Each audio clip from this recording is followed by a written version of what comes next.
이번 이야기는 무서운 이야기, 죽음의 아파트.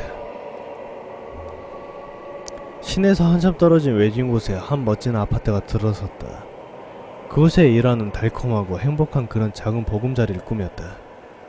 일하는 정말 어렵게 10년을 넘게 알뜰히 부은 적금을 타서 그 멋진 그림 같은 아파트를 많은 경쟁자를 물리치고 당당하게 그 아파트를 산 것이다.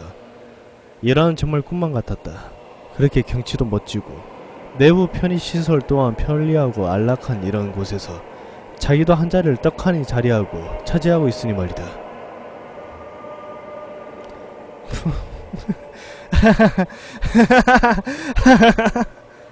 일하는 저절로 자기도 모르게 크게 웃음을 터뜨렸다.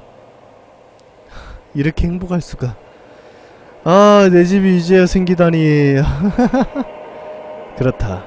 일하는 자기가 자리를 잡고 작은 안락한 집을 사기 전에는 절대로 결혼하지 않기로 마음먹고 모질게도 이를 악물고 돈에만 매달려 그렇게 힘겹게 살아왔던 것이다. 그런 사이에 그렇게도 좋아하고 사랑했던 연인인 지혜도 떠나보내는 안타까운 그런 일도 있었다. 이제는 그런 한심스러운 그런 일을 하지 않아도 된다. 일하는 이제는 사랑하는 사람이 생기면 언제라도, 아니 내일 당장이라도 결혼할 수 있을 것만 같았다. 일하는 그렇게 편히 행복한 생각으로 며칠 보냈다. 그런데 다음날 일하는 피곤한 그런 몸을 이끌고 안락한 집을 향해 터벅터벅 힘겹게 발걸음을 내디디며 걸어왔다. 그런데 아파트 입구에서 사람들이 많이 모여서 저마다의 입으로 시끄러울 정도로 웅성웅성 거리는 게 아닌가. 그래서 일하는 가던 걸음을 멈추고 사람들의 이야기 소리에 가만히 귀를 기울였다. 저기 이리 엄마, 저기 301호 아가씨 오늘 낮에 죽었다며? 그래 글쎄, 낮에 강도가 들어서 혼자 있는 아가씨를 잔인하게 칼로 얼굴 난도질당해 죽였대. 이런 세상에, 그런 끔찍한 일이 하필 우리 아파트에서 일어나다니. 그러게 말이야. 이런 세상이 어떻게 돌아가는지 나도 참. 일하는 그런 소리를 뒤로 하고 다시 집으로 향해 발걸음을 아까보다 더욱더 무서워 있었다. 301호라면 바로 내 집 앞인데? 그 생각을 하자 머리칼이 쭈뼛쭈뼛 서는 것이 느껴졌다. 일하는 그래서 한 번 더 문단속을 철저히 하고서 거실에 있는 자그마한 침대 겨멍이 소파에 벌렁 들어누웠다. 그리고는 달콤한 꿈나라로 스르르 빠져들었다.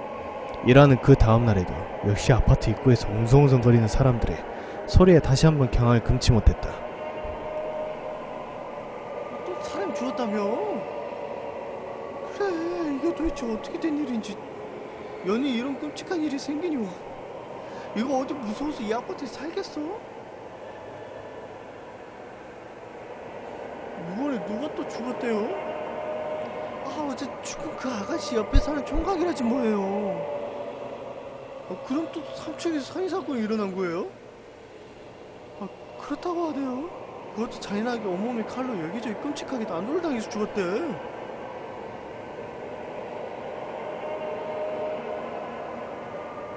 이거 진짜 어서 이사를 가든지 해야지. 이거 무서워서 어디 이 아파트에 살겠나?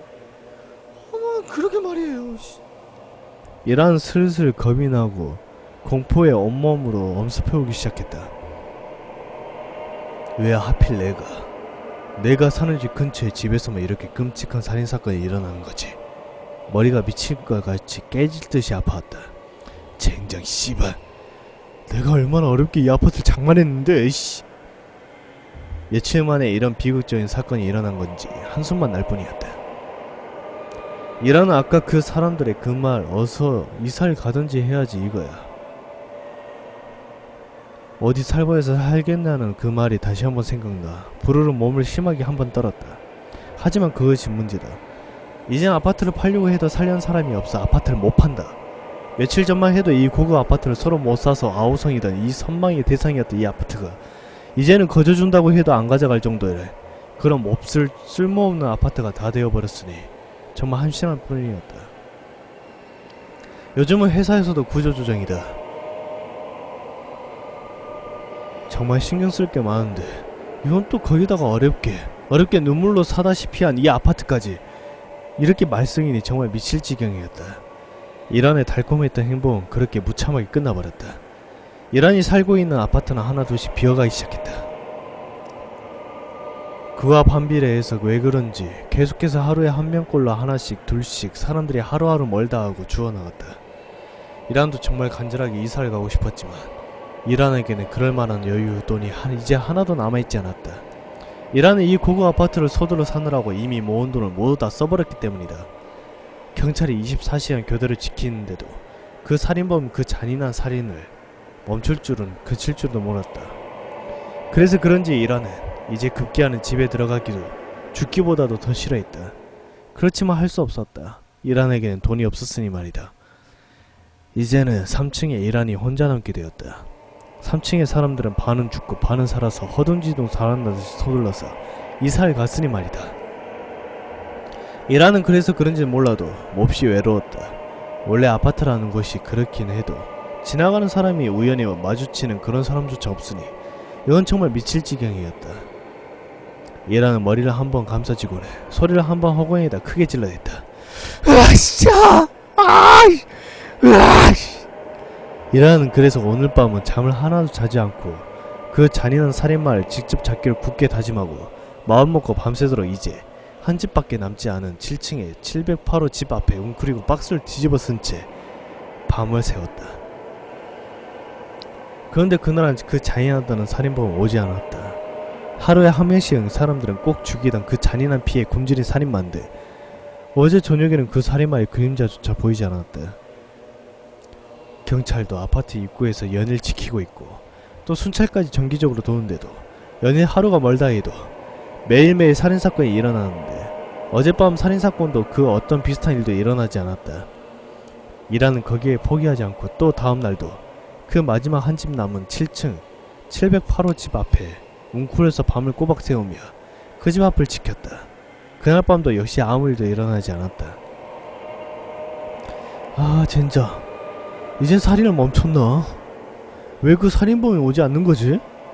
이라는 연시 혼잣말로 오지 않는 살인범을 탓하며 온몸으로 끓어오르는 그런 끝없는 뜨거운 분노를 끝내 하나도 삭히지 못하고 걸쭉한 가래만을 연신 바닥에 내뱉을 뿐이었다. 이라는 그렇게 5일 동안 피곤한 그런 지친 몸을 이끌고서 잠보가 아닌 잠복근무로 심신이 많이 피로해진 것 같았다. 잠도 많이 부족했고 거기다가 신경을 너무 써서 그런지 머리가 정말 깨지듯이 미칠 것처럼 그렇게 심하게 아파왔다. 그런데도 살인마는커녕 살인마 그림자조차도 보지 못했다. 그래도 이라는 정작 살인범을 잡는 그 일은 포기하지 않고 아파트를 한번 휙 둘러보고 또다시 7층으로 발걸음을 옮겼다. 이란이 걸어가는 이 아파트는 마치 유령이 사는 그런 음침한 성처럼 너무나 고요하고 또 적막하기만 했다. 그때 무심코 지나가는 한 줄기 잔인한 바람이 이란의 이마를 잔인하게 섬뜩하게 그렇게 훑고 지나갔다. 이란은 온몸에 심한 한기가 일었지만 어쩔 수 없는 지금 이 으스스한 현실에 그냥 침묵으로 일관할 뿐이었다. 오늘도 별 성과가 없으며 내일부터는 그 힘든 잠복근무를 정말 서지 않겠다고 그런 생각하면서 이란은 그렇게 또 밤을 꼬박 새웠다. 그날 역시 이란은 보란듯이 아무 일도 없었다. 이란은 그제서야 살인범 잡는 그 일을 포기하고서 그날 회사에서 퇴근하고 곧바로 집에 와서 조금은 이른 저녁을 먹고 서둘러, 아니 너무나 피곤해서 그런지 긴 달콤한 잠을 잤다. 그런데 잠을 자는 도중인데 조금 이상한 느낌이 들었다. 내 앞에서 어디선가 많이 본 그런 아저씨와 아줌마가 벌벌 온몸을 사시나무 떨듯이 떨고 있는 게 아닌가. 젠장, 나는 이 아파트를 지키려고 아줌마 아저씨 지켜주려고 몇 날 며칠 밤도 제대로 못 자고 고생했는데, 그런데 왜 이 사람들은 날 보고 겁을 먹고 이 난리를 피워대는지 도무지 이해를 하지 못하겠다. 그런 사이에 아저씨와 아줌마가 자기 가슴을 엉성하게 부들부들 떨면서 다부지게 부여잡고 검붉은 피를 펑펑 연신 입으로 토해내며 날 원망스러운 눈으로 쳐다보며 죽어가는 것이 아닌가. 젠장, 나는 자기들을 지켜주려고 그러는 것뿐인데. 그래, 드디어 내가 활약할 때가 되었다. 그 잔인한 살인범이 나타났으니 내가 이제 나서서 잡으면 이 끔찍한 일도 끝나는 것이다.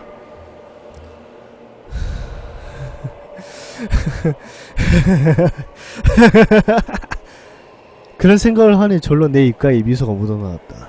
내가 그 살인범을 잡으면 스타가 될 것이 분명했다. 그래, 맞다. 분명히 그럴 것이다. 이라는 그런 생각을 하고 살인범을 잡으려고 두 눈을 부릅떴다. 그런데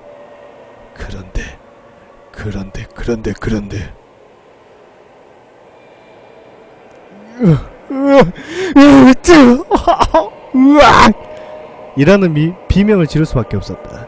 이란의 자기 자신의 손에는 어느새 어디서 구해 들고 왔는지 길고 날카로운 칼이 시퍼런 죽음의 빛을 너무나도 섬뜩하게 번떡거리며 이란의 굵고 거친 두 손에 감싸진 채 꼭 쥐어져 들려져 있었던 것이다. 그것도 검붉은 피에서 연신 새하얀 김을 모락모락 내면서 말이다. 그렇다. 이란은 목류병 환자였던 것이다. 자신도 모르는 목류병 환자 말이다. 그래서 이란은 소리를 고함으로 지른다. 처절한 자신의 악마를 저주하는 소리를, 고함을 말이다. 안돼, 안돼, 안돼, 안돼.